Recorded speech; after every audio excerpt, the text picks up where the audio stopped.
Imagine this. You buy a cabin. It's yours.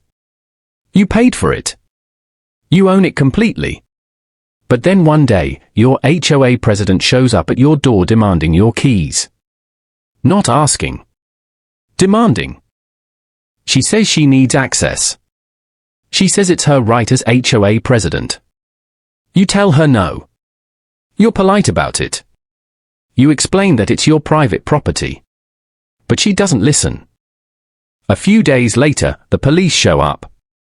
You're confused. You haven't done anything wrong. But there she is, the HOA Karen, telling the officers that you're being difficult. That you're refusing to cooperate with the homeowners association. Your heart starts racing. You're about to be arrested over keys to your own cabin. But here's the thing. You weren't going to let this slide. You weren't going to give in to her bullying tactics. So you decided to do something smart. Something that would completely take away her power.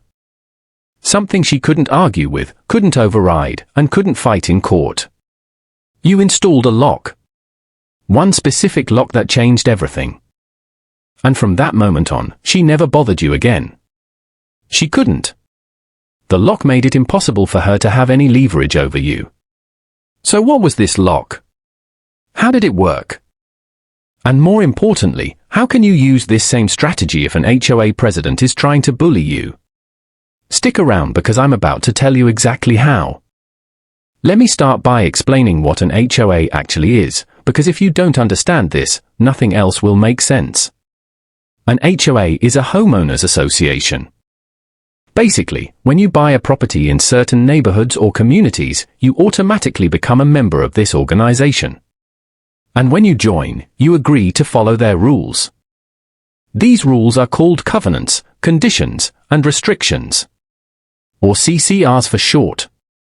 Now, the idea behind an HOA sounds good on paper. Right? They're supposed to keep the neighborhood looking nice. They maintain common areas. They make sure people don't paint their houses neon green or park broken down cars on their lawns. In theory, they protect your property value. They make sure the community stays desirable. That's the promise they make when you sign up. But here's what happens in reality. Some HOA presidents get a little too much power. And when you give someone a little bit of power, sometimes they start abusing it. They become what people call HOA Karens. And that's exactly what happened in this situation. The problem starts small. It always does. But it grows. And grows. Until it becomes completely out of control.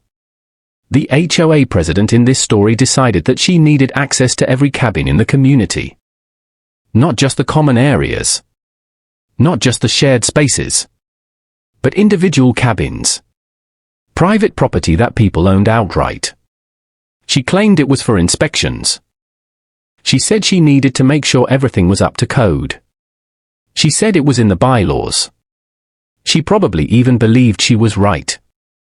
Maybe she'd read some old rule somewhere.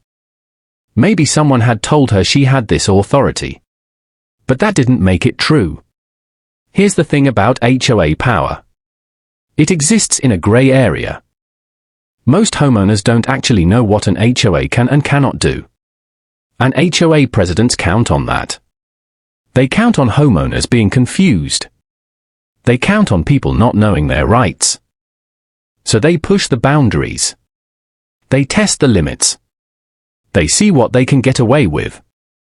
But just because something is in the HOA bylaws doesn't mean it's actually legal. HOAs can't override your constitutional rights. They can't force their way into your home. They can't demand access to your private property whenever they feel like it. But this Karen didn't seem to understand that. Or maybe she did understand it, but she just didn't care. Either way, she was going to push until someone pushed back harder. So she started showing up. She'd knock on the cabin door. She'd demand the keys. She'd say things like, "I have the right to inspect this property." Or, "This is part of my responsibilities as HOA president." Or the bylaws give me authority to access all properties. The homeowner would politely refuse. He'd explain that it was his private property. He'd tell her that she needed proper legal notice and a real reason to enter. He'd cite actual property laws. But she wouldn't accept that answer. She kept pushing. She kept demanding. She kept showing up unannounced. Sometimes she'd come early in the morning. Sometimes she'd come late in the evening. She was testing him. She was seeing if he'd eventually get tired and just give in. This is a common tactic HOA Karens use. They wear you down. They frustrate you. They make your life difficult. They hope that eventually you'll just surrender because dealing with them has become more exhausting than complying with their demands. And when the homeowner continued to refuse, she got angry. Really angry. She decided to escalate things. She went to HOA board meetings and complained about him. She talked to other board members. She tried to build support for her position. She probably told them lies or exaggerations about what happened. She created a narrative where she was the reasonable one and he was being unreasonable and difficult. But none of that worked. The other board members weren't going to force a homeowner to give keys to his own cabin. So she made a decision. A really bad decision. She decided to involve the police. She called the cops on a homeowner for refusing to give her keys to his own cabin. Think about this for a second. She called the cops. On someone. For not handing over their personal property keys.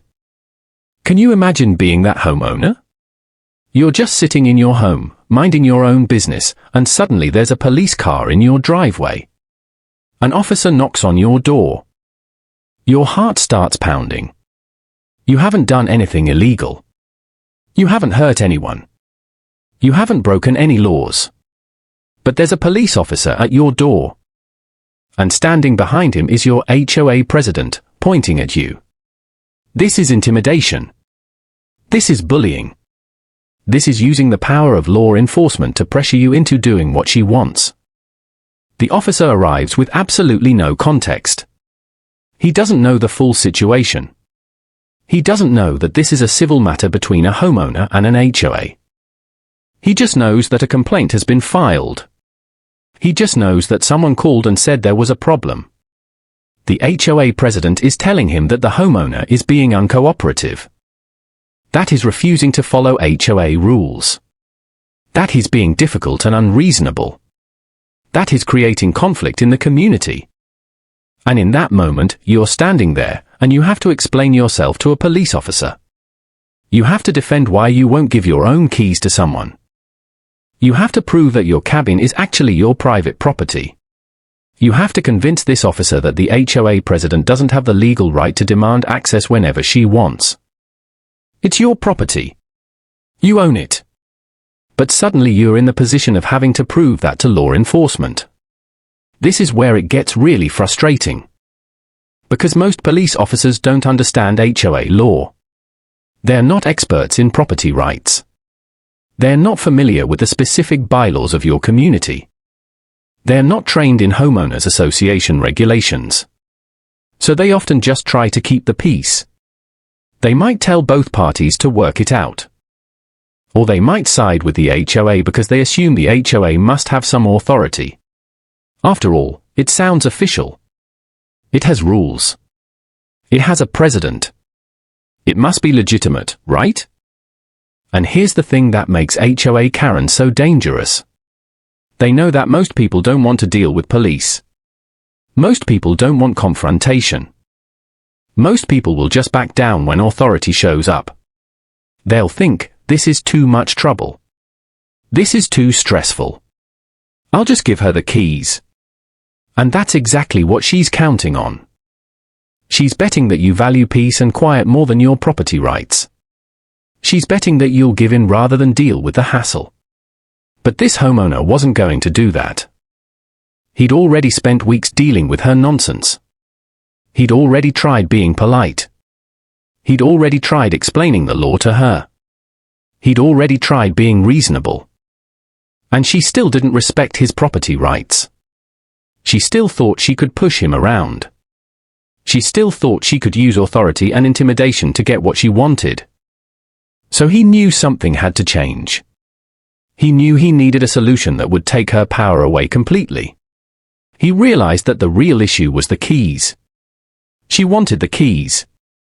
She kept demanding the keys. She was obsessed with getting those keys. As long as she thought she could get the keys, she would keep bothering him. She would keep calling. She would keep showing up. She would keep escalating. She might even call the police again. She might make threats. She might try other tactics. But what if he could make the keys irrelevant? What if he could make it so that even if she somehow managed to get her hands on his keys, they wouldn't work anymore? What if he could install something on his cabin that she couldn't bypass, couldn't argue with, and couldn't force him to remove? What if he could take away her entire reason for bothering him? That's when the idea hit him. That's when he realized there was one specific type of lock that would completely change the game. And once he installed it, everything changed. The HOA president stopped bothering him. She couldn't justify any more visits. She couldn't demand access anymore. Because the lock made it clear that she had no power over his private property. It was the perfect solution. Now, before we get into the solution, you need to understand something really important. HOA overreach is not just a random thing that happens once in a while. It's actually a widespread problem. And it's getting worse. More and more HOA presidents are abusing their power every single day. They're pushing boundaries. They're demanding things they have no legal right to demand. And most homeowners don't even know how to fight back. The truth is, HOA presidents often don't actually understand their own legal limits. Some of them genuinely believe they have unlimited authority over all properties in their community. They think the HOA bylaws give them power that actually exceeds what the law allows. They've never read their state's laws about homeowners associations. They've never consulted with a lawyer. They've just decided that they're in charge and everyone needs to listen to them. But here's the problem with that kind of thinking. Just because you're the president of something doesn't mean you automatically get unlimited power. A principal at a school can't search your home without a warrant. A manager at a company can't come to your house and demand entry. An elected official can't violate your constitutional rights. And an HOA president can't do any of those things either. Yet many of them try. The overreach usually starts with small things. Maybe the HOA president decides that all front doors need to be a certain color. Maybe they say your grass is too tall. Maybe they decide that your car is parked in a way they don't like. These are minor things, but they set a pattern. They establish that the HOA president is willing to control aspects of your property that they shouldn't be controlling. Then it escalates. Maybe they start sending threatening letters. Maybe they threaten to fine you. Maybe they threaten to put a lien on your property if you don't comply with their demands. And most homeowners, when they receive these letters, they panic. They think, oh no, I'm going to lose my house. I need to do what they say. But that's often not true. Many of these threats are actually illegal. Many of these fines are actually unenforceable. The problem is that homeowners don't know the law. They don't know what an HOA can actually do. So they assume the worst. They assume that the HOA has all this power. And they comply. They cave. They do whatever the HOA president demands because they're scared. And the HOA president knows this. She knows that fear is her best tool. In this particular case, the overreach went beyond the normal stuff. The HOA president didn't just want to control how the cabin looked. She didn't just want to send threatening letters. She wanted physical access to the property. She wanted the keys. She wanted to be able to enter the cabin whenever she felt like it, for whatever reason she felt like it. That's not an inspection. That's an invasion of privacy. Now, let's think about why she wanted those keys so badly. What was her justification? She said it was for inspections. She said she needed to make sure the cabin was up to code. She said she needed to ensure that the homeowner wasn't violating any HOA rules. These sound like reasonable things, right? If you don't know anything about property law, these explanations might actually seem legitimate. But here's the issue. Even if inspections were legitimate, even if the HOA had the right to inspect properties, they still couldn't just demand keys. They still couldn't enter your home without notice. They still couldn't enter without proper legal procedures. In most states, even if an HOA has the right to inspect a property, they have to give you written notice. They have to give you a specific time. They have to allow you to be present during the inspection. And they definitely can't just show up whenever they want and demand your keys. But this HOA president wasn't following any of those procedures. She was just demanding keys. She was acting like she had unlimited authority. And she was using intimidation to get what she wanted. When the homeowner refused, she called the police. She tried to use law enforcement as her personal muscle. She tried to use the threat of legal trouble to force him into compliance. This is actually a pattern you see with HOA overreach. Once the normal pressure tactics stop working, the HOA president escalates to threats. They threaten fines. They threaten liens. They threaten legal action. And if those don't work, they involve law enforcement. They try to make the homeowner feel like they're doing something illegal. They try to make the homeowner feel like they're on the wrong side of the law. But the homeowner in this story wasn't wrong. He wasn't breaking any laws. He was exercising his basic property rights. He was saying no to someone who had no legal right to demand access to his property. That's not illegal. That's actually the most legal thing you can do. Your home is your castle. You have the right to exclude people from your property. That's a fundamental right. Yet the HOA president was trying to take that right away from him. She was trying to convince him that he didn't have the authority to say no to her. She was trying to make him feel like he was being unreasonable. She was trying to make him feel like he was the problem. But he wasn't. She was. And this is why HOA overreach is so dangerous. Because it's not just about one homeowner and one HOA president. It's about a system where homeowners are made to feel like they don't have basic rights. It's about a system where people in positions of authority can abuse that authority and face almost no consequences. It's about a system where fear and intimidation are used as tools to control people. The homeowner realized this. He realized that this wasn't just about his cabin keys. This was about standing up for his rights. This was about refusing to be bullied. This was about drawing a line and saying, no more. Because if he gave in, if he handed over those keys, then the HOA president would know that intimidation works. She'd know that she can bully homeowners into compliance. And she'd probably do it to other homeowners too. So he needed a solution. He needed something that would make it physically impossible for her to have access. He needed something that would take away her power completely. He needed something that would show her, once and for all, that he wasn't going to back down. And that's when he started thinking about what kind of lock could actually do this. What kind of lock could protect his property while also protecting his rights? So the homeowner started researching. He needed to find a lock that would solve his problem. But not just any lock. He needed something specific. He needed a lock that the HOA president couldn't argue with. He needed a lock that was completely legal to install on his own property. He needed a lock that would make her keys useless. And most importantly, he needed a lock that would show her that she had absolutely no power over his property. That's when he discovered the smart lock. Now, you might think a smart lock is just a convenience thing. Something fancy that lets you unlock your door with your phone. But in this situation, it was so much more than that. It was a game changer. It was the perfect solution to his problem. Here's why a smart lock is so brilliant in this scenario. With a traditional lock and key, if someone has a copy of your key, they can enter your home whenever they want.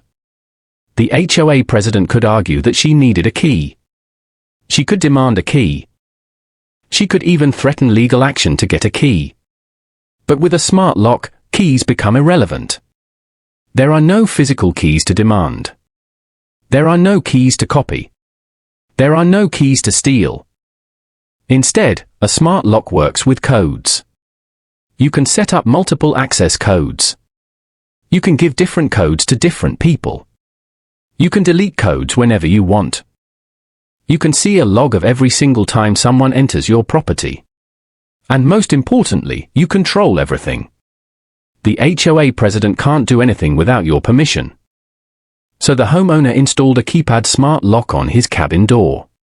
Now, instead of using a key, you punch in a code to unlock the door. It's that simple. And it's incredibly effective. Because now when the HOA president comes demanding keys, what keys? There are no keys. The lock doesn't use keys. Problem solved. But here's what makes this solution even better. It's completely legal. There's absolutely nothing the HOA can do about it. HOA bylaws might say that the president can demand keys. But they can't demand a code. They can't force you to give them access to a digital lock system. That's your private property. That's your security system. You have every right to install whatever lock you want on your own door. In fact, many smart lock companies specifically market their products to people who want to maintain control over their property. They market to people who want to exclude certain people while allowing others in. They understand that some people need to protect their privacy and their security. And they've built their products to make that as easy as possible. The homeowner set up his smart lock with different access codes for different people. His family got one code. His trusted friends got another code. Service providers got temporary codes that would expire after a certain date. And the HOA president? She got nothing. No code. No access. No way in. Now, you might think the HOA president would just accept this. But she didn't. When she found out about the smart lock, she was furious. She saw it as defiance. She saw it as the homeowner refusing to cooperate with her authority. And that made her even more determined to force her way in somehow. But here's the thing. She couldn't do anything about it. She could call the police again, but the police would just see a homeowner who installed a lock on his own property. They wouldn't see anything illegal. They wouldn't see any crime. They'd probably tell the HOA president that this is a civil matter and there's nothing they can do about it. She could try to take him to court. She could try to argue that the bylaws require her to have access. But any judge would laugh at that case. Any reasonable person would understand that a homeowner has the right to control who enters his property. Any lawyer would tell the HOA president that she doesn't have a legal leg to stand on. The homeowner could point out that even if the bylaws said the HOA president could demand keys, they didn't say anything about smart locks. The bylaws were written in the past when locks meant physical keys. Nobody anticipated that someone would install a digital lock system. So the bylaws were effectively useless in this situation. And that's actually a really important legal point. When laws or contracts are written, they can only address things that exist at the time they're written. Smart locks didn't exist when most HOA bylaws were created. So the bylaws can't address smart locks. The HOA president can't claim authority over something that didn't exist when the rules were written. The cost of installing a smart lock is also really important to understand.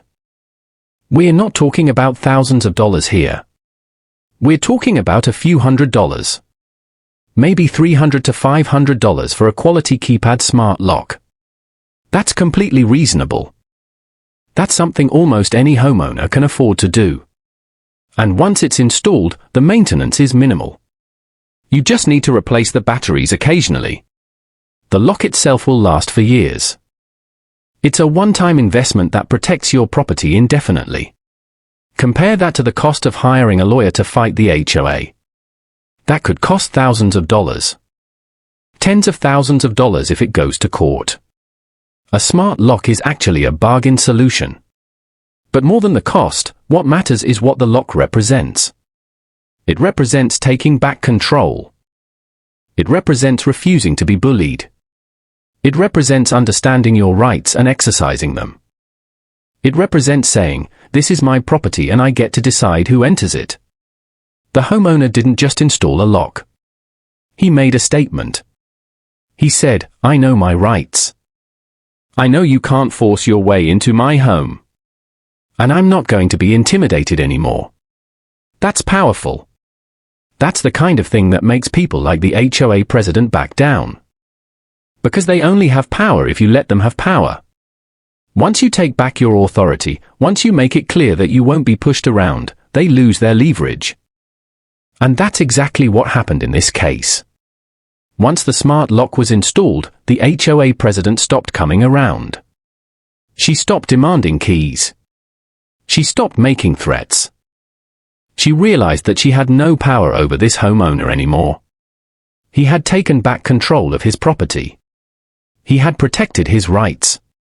He had won. Now let's talk about the lessons from this story. Because this isn't just about one homeowner and one HOA president. This is about principles that apply to everyone. This is about understanding your rights and how to protect them. This is about not being a victim of bullying. This is about standing your ground when someone tries to push you around. The first lesson is knowing your property rights. And I mean really knowing them. Not just assuming you have rights. Actually understanding what those rights are. In most states, you have the absolute right to exclude people from your property. This is called the right of exclusion. It's one of the most fundamental property rights you have. You can tell anyone to leave your property. You can refuse entry to anyone. You can call the police if someone trespasses on your land. An HOA president is not an exception to this rule. She doesn't automatically get special access to your property just because she has a title. Just because she's elected or appointed doesn't mean she can violate your property rights. You still get to decide who enters your home. You still get to decide who has access to your property. And no HOA bylaw can take that away from you. No HOA bylaw can override your constitutional rights. But here's the problem. Most homeowners don't know this. They think HOAs have more power than they actually do. They think HOA bylaws are like laws. They think if something is in the bylaws, they have to do it. But that's not true. HOA bylaws are just rules for the community. And they can only regulate things that are reasonable. They can only enforce rules that don't violate state law or your constitutional rights. So the first thing you need to do is educate yourself. Look up your state's laws about homeowners associations. Read your HOA bylaws. Actually read them. Don't just assume you know what they say. Find out what your HOA can and cannot do. Find out what your rights are as a homeowner. This information is usually available online. It's usually free. You don't need to hire a lawyer to understand your basic rights. The second lesson is documenting everything. When you have a conflict with your HOA, you need to keep records. You need to document every interaction. You need to save every email. You need to keep copies of every letter. You need to write down the date and time of every confrontation. You need to record what was said. You need to note who was present. Why is this so important? Because if things escalate, if you end up in court or dealing with law enforcement, you need evidence. You need to be able to show exactly what happened. You need to be able to prove that the HOA president was harassing you. You need to be able to prove that she was demanding something she had no right to demand. You need to be able to show a pattern of behavior. Documentation is your protection. It's your evidence. It's your proof. In this case, the homeowner had documented every visit from the HOA president. He had written down the dates and times. He had saved every letter she sent. He had recorded conversations when possible. So when the police showed up, he could show them the documentation. He could show them that this had been going on for weeks. He could show them that he had repeatedly asked her to stop. He could show them that she was the aggressor, not him. The third lesson is not backing down to bullies. And make no mistake, the HOA president was a bully. She was using intimidation. She was using threats. She was using law enforcement as a weapon. She was trying to make the homeowner feel scared and helpless. That's textbook bullying behavior. But bullies only have power if you give them power. The moment you stand up to a bully, the moment you refuse to be intimidated, the moment you make it clear that you won't back down, the bully loses their leverage. They lose their ability to control you. They realize that their tactics aren't working anymore. The homeowner understood this. He knew that if he gave in, if he handed over those keys, he'd be giving the HOA president exactly what she wanted. He'd be teaching her that bullying works. He'd be encouraging her to bully other homeowners. So he decided to stand his ground. He decided to refuse. And that was the right decision. Standing your ground doesn't mean being aggressive. It doesn't mean being rude. It doesn't mean being confrontational. It just means saying no. It means refusing to do something you don't want to do. It means protecting your rights and your property. It means being firm and consistent. The homeowner was polite. He was respectful. But he was also firm. He said no and he meant it. The fourth lesson is having a solution ready. Once the homeowner realized he was in conflict with the HOA president, he didn't just sit around and worry. He didn't just hope the problem would go away. He took action. He researched solutions. He found the smart lock. He installed it. He took control of the situation. This is so important. When you're in conflict with someone, you can't just be passive. You can't just react to what they do. You need to be proactive. You need to think ahead. You need to anticipate what they might do and prepare a response. The homeowner did this perfectly. He anticipated that the HOA president would keep demanding keys. So he made keys irrelevant by installing a smart lock. What's the solution in your situation? What's the one thing you can do that will take away the other person's power? What's the one thing you can control that will protect your interests? Different situations will have different solutions. But the principle is the same. You need to take action. You need to take control. You need to solve the problem yourself rather than waiting for someone else to solve it for you. The fifth lesson is understanding that legal doesn't mean right. Just because something is legal doesn't mean it's ethical. Just because you have the legal right to do something doesn't mean you should do it. But here's the flip side. Just because someone says you have to do something doesn't mean it's legal. Just because someone claims they have authority doesn't mean they actually do. The HOA president thought she had the right to demand keys. Maybe she even believed that the bylaws gave her this right. But believing something doesn't make it true. Having a title doesn't give you unlimited power. Being in charge of something doesn't mean you can violate other people's rights. The homeowner understood this. He understood that just because the HOA president was demanding something didn't mean she actually had the legal right to demand it. The sixth lesson is that you have options. You're never as powerless as you feel when you're being bullied. There are always options. There are always solutions. There are always ways to protect yourself. It might take some creativity. It might take some research. It might take some courage. But the options are there. In this case, the smart lock was the option. It solved the problem completely. But there are other options too. You could get a lawyer. You could file a complaint with your state's attorney general. You could organize with other homeowners.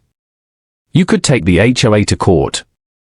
You could refuse to pay HOA fees and fight it in court. You have options. Use them.